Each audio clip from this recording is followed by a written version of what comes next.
In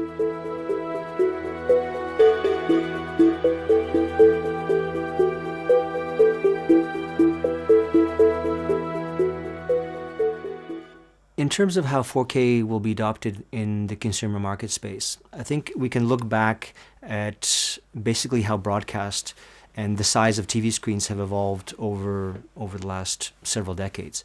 I think it's fair to say that when we had standard definition, the sweet spot for the screen was, let's say, 30 inches. When we got into HD, I think probably 50 inches was probably the sweet spot.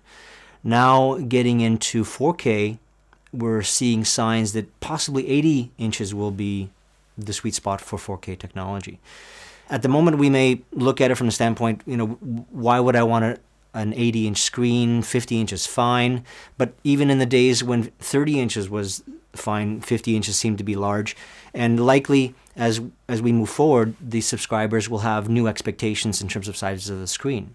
Even looking forward in terms of 8K, possibly 120 inches will be the sweet spot, and it won't be anymore the screen itself or some sort of box that's going to sit on our wall. The actual wall itself will be the monitor, and we'll be wallpapering it on in flexible display technology or whatever will exist at that time once 8K is available.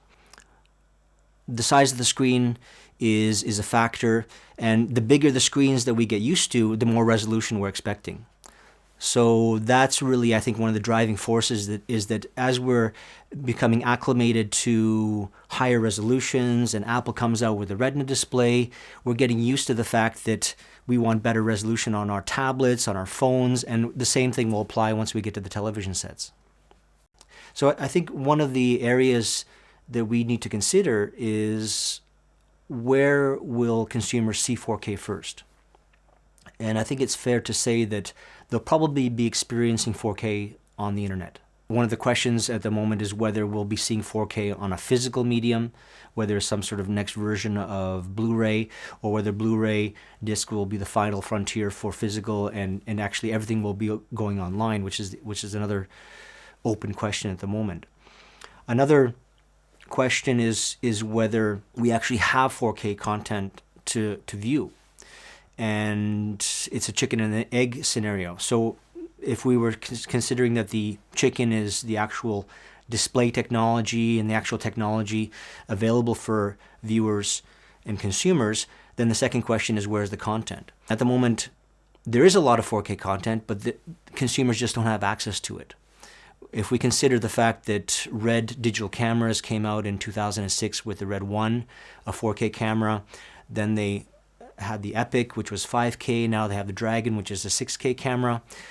They've been using those cameras to film thousands of movies that are now sitting in archives in 4K, 5K, and even 6K resolution.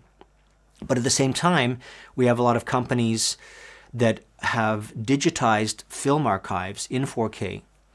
At the moment, we've seen those archives distributed in HD, but for the most part, they've actually been scanned in 4K, and they're sitting in databases waiting to be released to the public. And once 4K starts to ramp up, then we'll start to see a lot of that content coming to consumers. So the reality is there is a lot of content available, just that consumers don't see it at the moment. Now, we can also see broadcasters considering 4K as well. For example, with the Olympics being considered to be filmed in 4K, and sports broadcasters considering filming live sports events in 4K. So there's a lot of potential there as well.